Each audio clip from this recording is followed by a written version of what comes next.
नमस्कार मित्रांनो, मी मिलिंद जाधव TV10. मित्रांनो, आंदोलन अधिकारी आणि TV10 यांचा तुम्ही बऱ्याच वेळा बाईट बघितला संबंध बराच आलेला आहे. आज सुद्धा दोन आंदोलनाबद्दल बोलणार आहोत, त्याची थोडक्यात तुलनाही करणार आहोत. पहिलं जे आंदोलन आहे ते 23 तारखेला झालं, महानगरपालिकेच्या बाहेरच झालं, जे राष्ट्रीय दृष्टिहीन संघ यांचं ते आंदोलन होतं. ते कसं झालं तेही तुम्ही पाहिलेलं आहे. आणि दुसरं आंदोलन जे झालं ते 27 तारखेला झालं.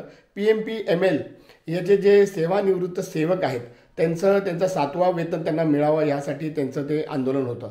तर मित्रांनो, हे दोन्ही आंदोलनांची मी तुलना का करतोय याचं कारण असं आहे की जे पहिलं जे झालं म्हणजे अंध बांधवांचं जे आंदोलन झालं ते एका वेळी त्यांच्या हट्टापायी एक म्हणजे ते हिंसक वळण त्यांनी घेतलं होतं. पूर्ण रस्ता सगळा जाम झाला होता. साधारणतः एक 5-6 तास रस्ताही जाम झाला होता. सगळे पोलीस आले होते रस्त्यावर. सिक्युरिटी, महानगरपालिकेची सिक्युरिटीसुद्धा त्यामध्ये गुंतले होते. त्याच्यावर नंतर आपण येऊया. दुसरं जे आंदोलन झालं होतं ते 27 तारखेला झालं होतं. जसं मी म्हटलं ते PMPMLच्या सेवानिवृत्त सेवकांचं होतं. अतिशय शांत पद्धतीनं महानगरपालिकेच्या जे बाहेर एक असं गार्डन थोडंसं केलेलं आहे, ज्याला फेन्सिंगचं लावलेलं लहानसं, त्याच्या आतमध्ये ते बसून पण महानगरपालिकेच्या गेटच्या बाहेर किंवा कंपाऊंडला लागून तिथं बसले होते ते. आणि अतिशय शांतपणे पाऊस पडत होता, त्यामुळं त्यांनी त्यांच्या एका बॅनरचं त्यांनी असं वर छतही केलं होतं तात्पुरतं. आणि तेवढ्या ह्याच्यामध्ये सगळे ते बसले होते. वयस्कर होते, सगळे वयोवृद्ध होते. आणि त्यांनी ते आपल्या बाईटमध्ये म्हटलं सुद्धा आहे की त्यांना त्रास होऊ शकतो. त्यांचं मागणी एवढीच होती की बरोबर त्यांचं हे तिसरं आंदोलन होतं मित्रांनो. आणि त्याच्या मागच्या आंदोलनाला म्हणजे दुसऱ्या आंदोलनाला त्यांना आयुक्तांनी असं लेखी दिलेलं आहे की 1 महिन्यामध्ये तुम्हाला ह्याचा चेक मिळणार. म्हणजे बरोबर मागच्या 26 तारखेला हे पत्र मिळालं होतं. म्हणजे ह्या 26 तारखेला 1 महिना पूर्ण होऊन सुद्धा त्यांना कुठल्याही प्रकारची दाद मिळाली नसल्यामुळे ते परत 27 तारखेला आंदोलनाला बसले होते, पण अतिशय शांत पद्धतीनं करत होते. तर मित्रांनो, माझा मुद्दा हा आहे की हे दोन्ही आंदोलनं किंबहुना मागचे 3-4 आंदोलनं हे ॲडिशनल कमिशनर पृथ्वीराज BP साहेबांकडं आलं होतं आणि त्यांनी ते चांगल्या पद्धतीनं हँडलही केलं होतं.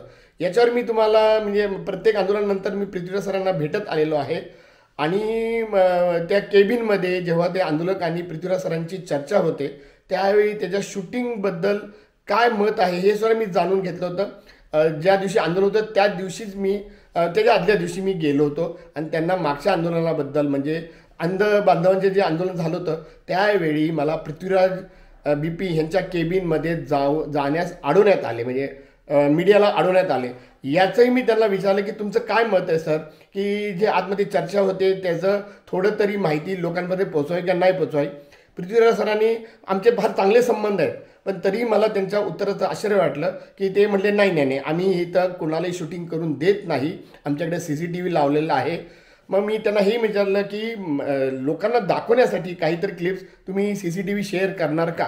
तर महानगरपालिका कधीही त्यांच्या CCTV कधीही आत्तापर्यंत कुणालाही शेअर करत आलेली नाही आहे आणि ते नाहीच म्हणले. मी सुद्धा म्हटलं की त्यांचा संबंध किंवा त्यांचं माझ्याबद्दलचं मत चांगलं असावं यामुळे मी त्या मागणीला जास्त जोर धरला नाही. पण तरीही मला ते त्यांचं मीडियाला थांबवणं किंवा मीडियाला कुठेही अडवणं, मज्जाव करणं हे लोकशाहीला धरून नसल्यासारखं असं माझं व्यक्तिगत मत आहे. तरी पृथ्वीराज सरांचा रिस्पॉन्स चांगला असतो. पुढं ते सगळ्या प्रश्नाची उत्तरं देतात.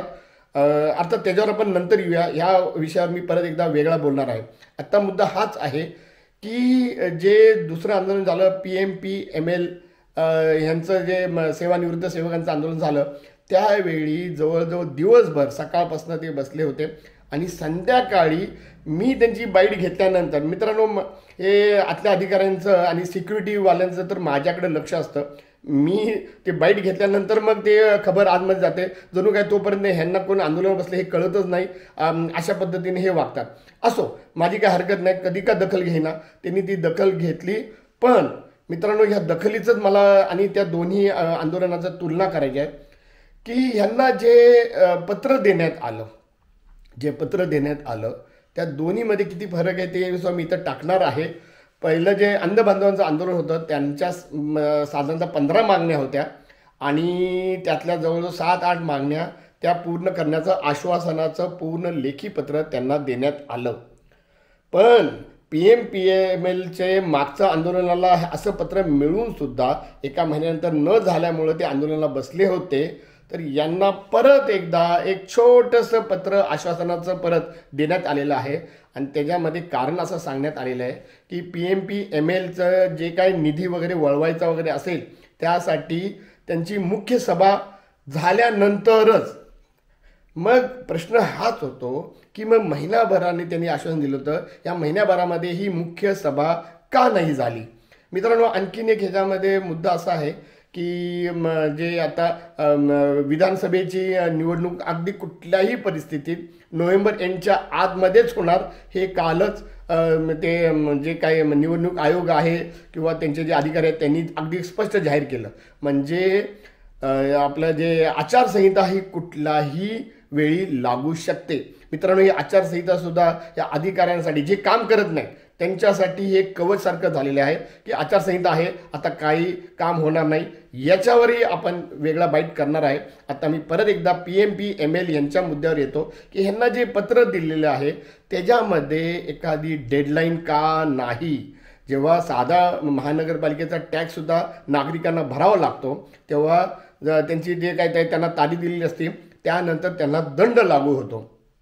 तर महानगरपालिकेनं एवढ्या मोठ्या संघटनेचा विषय असताना आणि जो मान्य झाला होता पालकमंत्री अजितदादा पवार यांनी सुद्धा अगदी निक्षून सांगितलं होतं की एका महिन्यात ह्यांना मिळाला पाहिजे, तरीसुद्धा जे पत्र देण्यात आलं. मित्रांनो, तुम्हाला एक आणखी मुद्दा सांगतो की यावेळी आयुक्त उपलब्ध नव्हते, पण तरी आयुक्त हे मुंबईला गेले असल्यापर्यंत पण त्यांना फोन करता येतो, त्यांना परवानगी विचारता येते किंवा महिनाभर तरी आयुक्त होतेच. तर हे ॲडिशनल कमिशनर जे पृथ्वीराज BP सर आहेत ना, त्यांच्या सहीचं हे पत्र आहे आणि त्यांनी साधं डेडलाईनचा उल्लेखही केले नाही आहे. तर परत हे एक आश्वासन जे काय पूर्ण होईल न होईल याची काही गॅरंटी नाही. तर हे मला व्यक्तिगत चुकीचं वाटलं. त्यानंतर मी जे हरी महाले जे उपोषण करते होते त्यांनी मला अशी विनंती केली आहे की सोमवारी तुम्ही जाऊन काहीतरी ह्याचं स्पष्ट करा. तर मी प्रयत्न करणार आहे, पृथ्वीराज BP सरांना भेटण्याचा प्रयत्न करणार आहे. पण याच्यावरही पृथ्वीराज BP सर म्हणलेत की तुम्ही मीडिया आहात ना, तर फक्त मीडियाचं काम करा, मध्यस्थाचं काम करू नका. मी त्यांना म्हटलं होतं की माझा प्रत्येक आंदोलनकाराशी माझा फार जवळचा संबंध येतो, अतिशय चांगला संबंध येतो, एक माणूस म्हणून, एक नागरिक म्हणून. पण ते म्हटले की तुम्ही यात मध्यस्थ करायची गरज नाही, मी करणारही नाही जर तुम्ही तुमचं काम व्यवस्थित करणार असाल तर. मी ते इथं पत्र टाकत आहे. मित्रांनो, ही आश्वासनं ऐकून बघून राजकारणाची आश्वासन आपण ऐकलेले आहेत, पण अधिकारी लोकांना स्पष्ट ते त्यांनी दिलेलं आहे. तर मागेही माझी एक बाईट ह्याच्यावर आहे की महानगरपालिका हे आंदोलन करते, हे जे उपोषण करते आहेत ह्यांना फसवत तर नाही ना, आणि हे असा का वेळ लावतात? इतकी वाईट अवस्था आहे, ते सगळे वयस्कर आहेत, वयोवृद्ध आहेत, त्यांना काही आजार झालेले आहे, पाऊस पडत होता त्या दिवशी, दिवसभर थांबले होते, संध्याकाळी त्यांना बोलवून मग हे असं पत्र दिलं. हे कितपत योग्य आहे मित्रांनो, ते तुम्हीच इथे बघा आणि मला कॉमेंटमध्ये मला कळवा. तर मित्रांनो, मी सोमवारी किंवा मंगळवारी पृथ्वीराज BP सरांना जाऊन भेटणार आहे ना, हा मुद्दा परत एकदा मी तुमच्या समोर आणणार आहे. जे काय होते ना, जे जसंच्या तसं मी नागरिकांच्या समोर आणणार आहे आणि हे स्पष्ट करायचा प्रयत्न करणार आहे. परत एकदा पृथ्वीराज सरांना विनंती करणार आहे की कमीत कमी तुमचं जे आंदोलकाबरोबर आतमध्ये चर्चा होती यावेळी सुद्धा झाली, यावेळी सुद्धा झाले. मला ते अधिकारी खराडे साहेब त्यांच्याबरोबर चर्चा झाली होती, पण कुठले फोटो काढून का देत नाहीत? हे काय कॉन्फिडेन्शियल चर्चा असतात का? हे काय लोकांपासून दडवण्याचा विषय आहे का? याच्यावरही मला शंका आहे. तर मी सोमवारी किंवा मंगळवारी पृथ्वीराज सर BP जसे मला भेटतील त्याची माहिती घेऊन ह्या विषयावर काय होते, त्यांचे डेडलाईन काय आहे, 1 आठवडा, 2 आठवडा, 1 महिना, 1 वर्ष काय असेल ते PMPMLच्या यांना लेखी द्यावं अशी मी त्यांना विनंती करणार. तर मित्रांनो, काय होतं ते बघूयाच. परत एकदा मित्रांनो, तुमचे कॉमेंट्समुळे आम्हाला शक्ती मिळते. एक वेळ सबस्क्राईब करू नका, पण आमच्या ह्या प्रत्येक बाईटला तुम्ही कॉमेंट करत जावा, आम्हाला स्फूर्ती कळते आणि मार्गदर्शनही होतं. बऱ्याच वेळा बरेच कॉमेंट्स आहेत ना, आम्हाला ह्यातनं सुधारणा सांगत असतात. मित्रांनो, मी मिलिंद जाधव, तुम्ही बघत आहात TV10.